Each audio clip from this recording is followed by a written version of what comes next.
Hey there, everybody. So this lesson is about beat frequency, which is, well, I guess I can't really describe it other than just going ahead and teaching it. So we'll learn about it. We're going to look at it in tuning forks. We're going to look at it with the two xylophones that I have. This is just more notes to myself. But yeah, let's get at it. So in the past, we saw this multiple length pendulum apparatus here, and we saw that there's pendulums that would end up in phase. There was a time when there'd be, this one and this one would be in phase, and then they'd go to out of phase. They're alternating between in and out of phase. And so basically today we're going to hear that effect. Okay, so we're going to have two different sound waves, one at a higher frequency and a lower frequency. This GIF goes a little crazy now with the new computers, but I'll still use it. On the bottom here, if you look at a freeze frame of this, we've got a spot where they're clearly like out of phase, right? So there's going to be adding to not very much at all. And then if we scan over whereabouts here, there's going to be a spot where they're in phase, kind of right here. So you're going to see that in that region, right here, right, they're adding up. So what you're getting is of the loudness level is going to increase, right? So the actual volume of these two sounds are going to be adding up and getting loud, and then would have been quiet here because they're canceling out, right? And so each spot along the way when you're analyzing, just undo that, lock that in place here. Doesn't do that again on me. If we take this green line and analyze, this is where they were like in phase, right? And then we get to another spot where they're out of phase, so an up with a down up here, and so on. So basically, you're getting this loudness, and if you're thinking of this just as loudness versus like time, if you will, as a graph, that's what you'd have. People usually show like the other side of it as well, and they call it an envelope or whatever. But the main idea is that you're going to have loudness passing past you. Like it's going to go loud and then quiet, and then loud and then quiet. So basically, the applet shows this, and if you had a microphone where the mouse right here, right, it'd be loud, quiet, loud, quiet, loud, quiet. That's what you're going to hear. Okay. So beat frequencies, so beats and beat frequency. Beats are the periodic repeating fluctuations heard in the loudness. So in other words, it goes loud and quiet, when two sounds of slightly different frequencies are heard together and interfere with one another. Beat frequency just refers to the rate or the frequency at which the volume is heard to go quiet and loud. So we talk about the frequency of the beat frequency. It's kind of annoying. That's why they're trying to avoid that using the word again. Right, so there's the Google definition. Cause a periodic vibration of intensity that result in waves. In other words, the intensity meaning the loudness. So if we have two tuning forks of two different frequencies, they will produce a beat frequency, which is this like wah, wah, wah, loud, quiet kind of sound. I'll grab two xylophone ones here that are two different frequencies and play those for you. So you have this sound and you have this sound, which sound really similar. They're just slightly different from one another. And if you play them together, you'll be able to hear that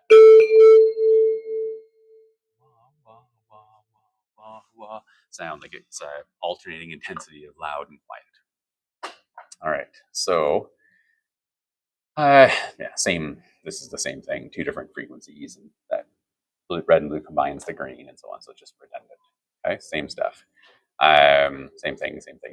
So this loud, quiet, we're hearing. Okay. This program I briefly showed a little bit of. I can do that here too. If I played 440 and 440, it just makes sound from each speaker. Right. Very similar to the xylophone I've got going on there right around 440. If I bump this one up to like 444, 445 or something, let's go 444.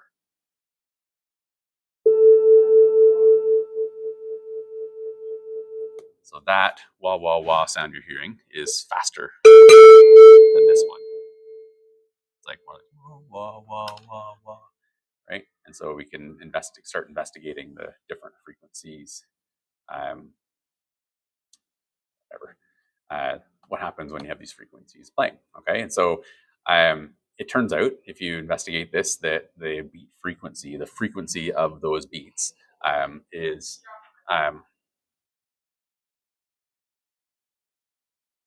right. So it turns out the value of the beat frequency is what written as the absolute value of the difference between the two frequencies. Now I have it listed as frequency 2 minus frequency 1 because that's generally how we do differences of things between things. But this is your absolute value, which just means positive version of things, right? Of the results. And then when you're doing like any kind of difference, always really equals second takeaway first. You're going to see that a lot in this course. If you think about your bank account, you had $50 and then later on you have $60. You know, your difference is the 60 take away the 50. It's a net of plus 10. Yeah, so that's really common. So it doesn't have to be though. It could have been 1 minus 2. It just, I prefer to put 2 minus 1 because it's just what we'll always do in normal situations, especially if the direction of the change matters. Which in this equation it doesn't, because we're just going to take that difference and just say, you know, it's a difference of 2 or 3 or 4 or whatever. It doesn't matter whether it was negative. Okay. So if we had that written somewhere, like if we had the 440 and the 442, we'll just do that example. So if we had F1 is 440. Yeah, let's do 442 for that one. And F2 is the 441. Then you'd end up saying, okay, well, the beat frequency, let's do BF for short here, would be F2 minus F1. I've been commenting in people's work. It's better if you start with the equation and then plug numbers into it. So I'm going to do the same here. We're going to have the this is supposed to be 440. So then we have the 440. 440 take away the 442. And so the absolute value of that gives us absolute value of -2, which gives us a 2 hertz beat frequency. Okay, so understood to be positive there because of the absolute values. Okay, so that's what the equation means and looks like and so on. And so for using this equation, you can actually solve for the missing frequency. And I'll show you how to do that. Basically, you know, you start with your given information, obviously here. So our given information, let's do that up here. Right, we've got, you know, essentially one of the frequencies. So let's say F1 equals 4, it is up there as 440. And then we're saying F2 equals unknown. But the extra information, I guess I could have done it on the top left there, but so the extra information is that we have this beat frequency, right? So beat frequency is 3 hertz. And then we're saying, what's F2? Right, so based on that, we'd say, okay, well, let's look at the beat frequency equation. We have our absolute value equals F2 minus F1.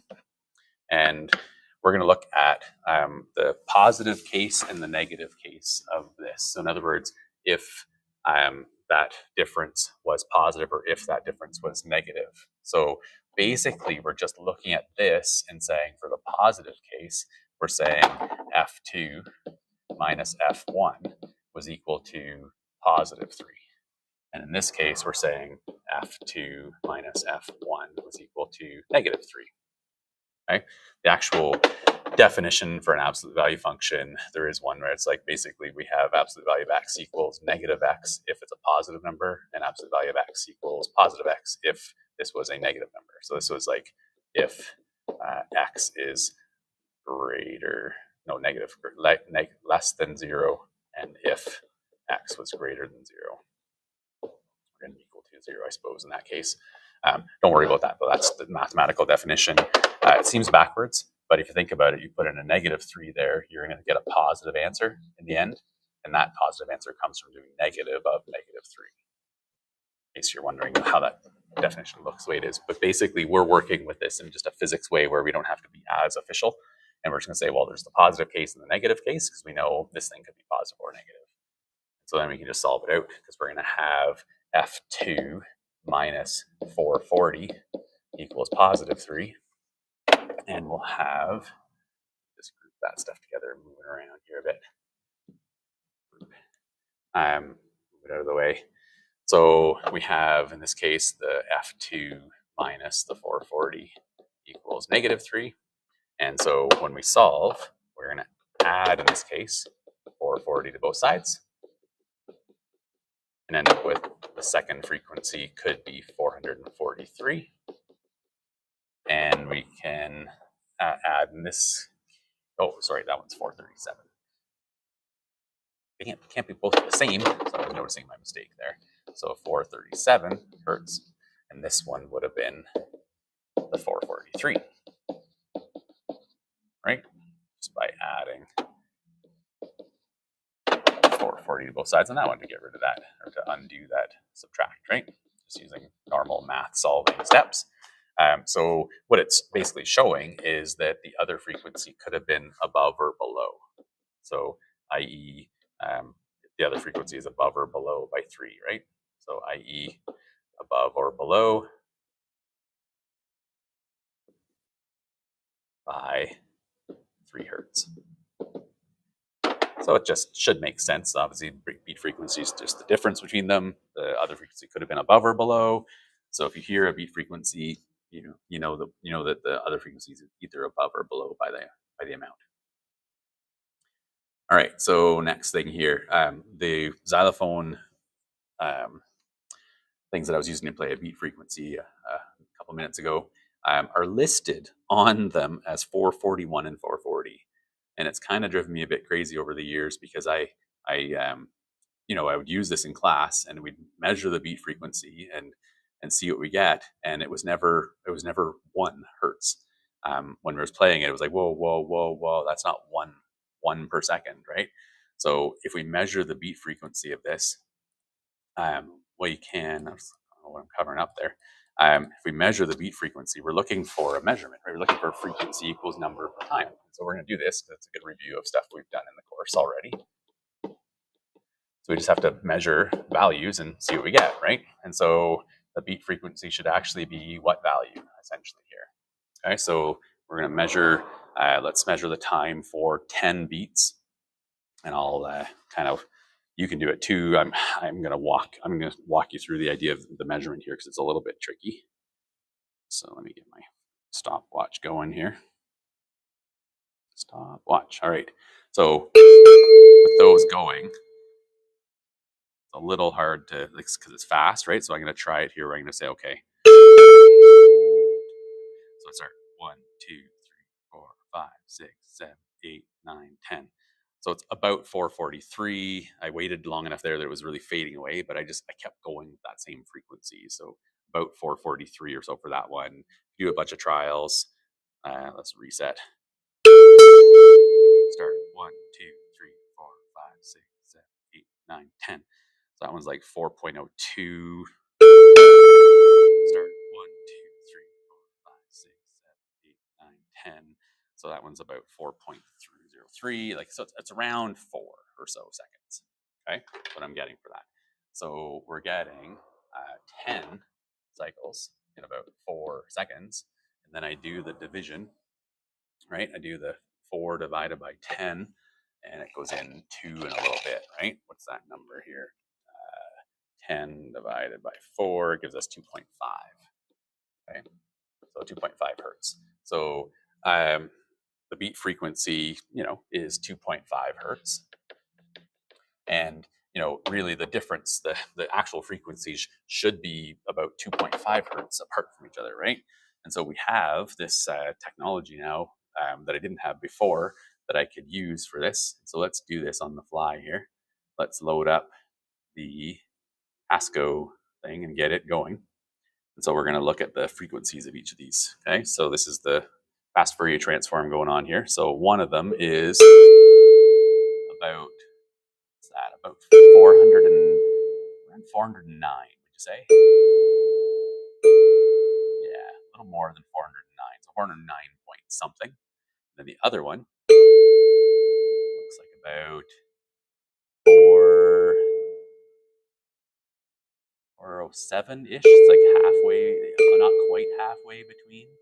That'd be quiet.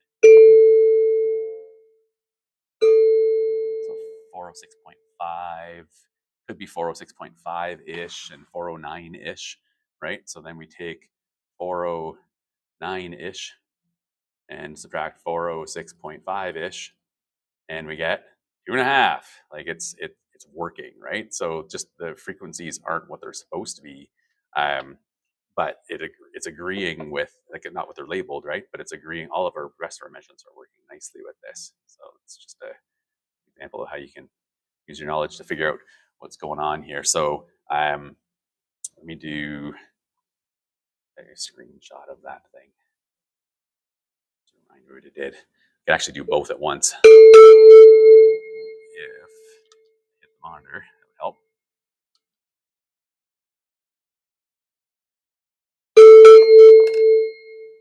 Get these two peaks. So I need to get, this is going to be a little hard to do.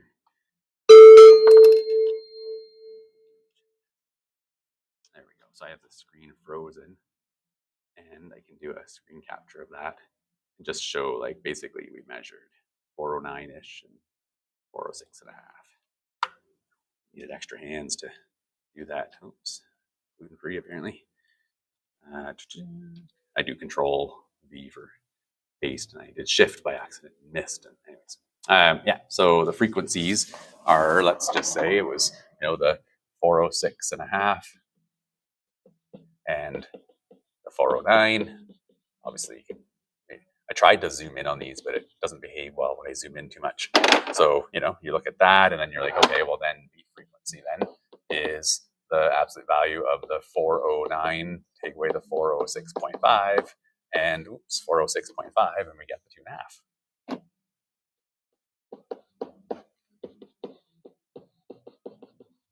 Right? So basically, yep, it's working.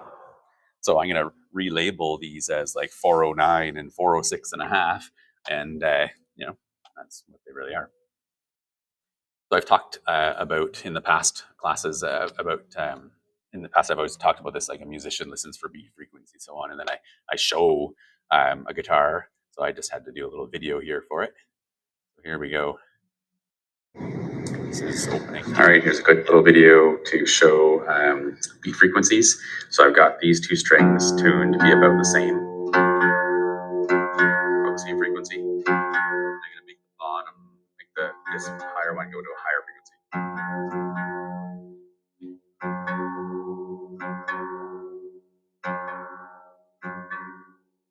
And go back down.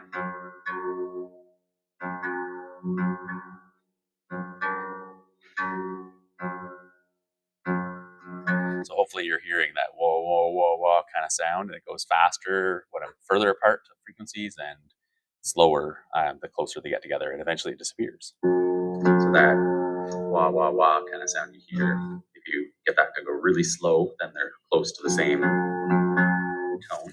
And then the top two strings are the same. I keep saying tone by accident in the video, close to the same frequency, close to the same note. Same. Tuned to be about the same. I'm going to make the highest string go even higher.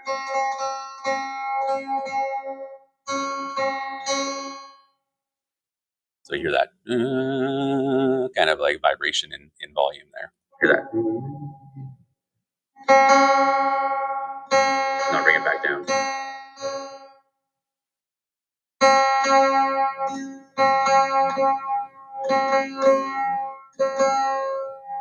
You make the beat frequency disappear, then they're the same tone or the same frequency. I also have the bottom two strings in kind of the same. So they're the same note. I say tone again here, and I eventually get it right and say they're different octave, different same note. So they might both be E note, or something. If you will, they're just an octave higher. So the same note. So that means that the frequencies are multiples of one another. So what I'm going to do, hopefully you can sort of, that should sound essentially pretty good to you. I don't know how people, I've played guitar and music a long time, so I have a ear for notes. It's what they call like perfect pitch. I don't know if I have perfect pitch or not, but I have pretty good sense of it. People that, like if I play my guitar and people, it drives me crazy if it's not quite in tune. I'll stop and tune. People are like, it sounded fine if I'm playing. And I was like, well, not to me, because it's out, it bothers me. But here, I'm hoping that you hear those ring nice together, right? And I'm about to say they sound nice, they sound pleasing. And what's going on is you have nice multiples of frequency and wavelengths. Not terrible together. So I say they sound not terrible, I guess. Yeah. What I'm going to do is I'm not super fond of this guitar. It's one of the school guitars, and the strings are all corroded from being over the summer. So I was like, it kind of sounds terrible, but not that terrible. Bring these ones up to a higher frequency. I'm going to get the top one here to go the same frequency. So I hear that beat frequency, and I'm going to adjust the tension until, I should mention that, by the way, the tension's being adjusted to change the wavelengths and the frequencies and, you know, the natural frequencies of the strings. So it changes the rate that they vibrate at. Went a little too high. I can tell by the beat frequency. Now they're at a different frequency in the bottom. Hopefully you'll be able to hear that they sound pretty bad together now.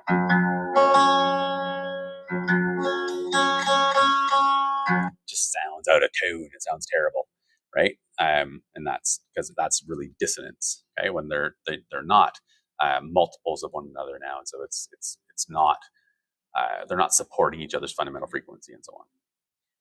There are lots of digital tuners out there. There's even a robot guitar. They call it the SG Robot, the Gibson SG Robot. It has like motorized tuning keys.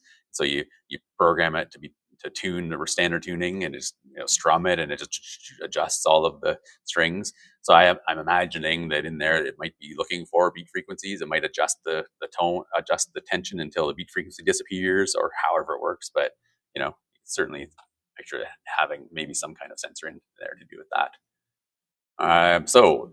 Summary, add to the list here, right? So things that are in phase and out of phase, you know, the multiple length pendulum does that. There's a school bus wipers I'll show too. And obviously beat frequency in sound does it as well. So we have another example of sound doing things that mechanical waves do. Okay, so it's just more evidence that the thing that we can't see, the sound that we can't really see, whether it's really a vibration or not, it's hard, you know, we have tons of evidence building that it really is just a mechanical wave. So the school bus wipers, there's actually two of them in the video. I didn't show that before. Videos, school bus wipers, and either one's fine, I guess. So these wipers, now, if this is a weird phenomenon, when I'm talking about beat frequency and things going in and out of phase, a lot of times someone that's ridden on a school bus a lot actually pipes up and says, "Hey, is that kind of like the wipers on a school bus?" And that's why I ended up adding this video in. Like, yeah, absolutely. So this wiper and this wiper are on two separate motors. In a car, they're on one motor with linkages linking them. But for some reason, with school buses, they just put two separate wiper motors on them. Right, and so they often will go at a slightly different frequency, and so you're going to see times when they swing both to the right at the same time, and times where when one's going to the right, one's going to the left. Right, so in phase and then out of phase. Right, so right now, out of phase, and then in phase for a bit, and then out of phase again, then in phase again, and so it's very possible I've done it in the past to measure the frequency. I'll turn this down a bit. Hear the bus running. It's very possible to measure the beat frequency and individually measure the frequency of each one, and all the math jives on that as well. You get all the measurements work out. So beat frequency equals one. The difference between the two frequencies works again. We did it instead with the xylophone stuff, so I won't drag out the video by doing that here. But that's what this slide was set up for. So we could measure the frequency of the left wiper, measure the frequency of the right wiper, and then calculate the beat frequency, and then watch the video and calculate, you know, number of times that they go in phase, or like basically, you know, press play and be like, okay, so start the stopwatch there because that's out of phase, and then the next time they end up out of phase, there you go, there's one, then there's two. I'm not sure. It's a little wonky, right? But it does work if you're careful with it. I've done it lots of times. Yeah. So that's it. So more constructive, destructive interference of sound in the form of a beat frequency, which happens just with any two things that make sound. Doesn't have to be fancy electronic equipment or anything. All right. That's it for now. Thanks for watching. Talk to you later.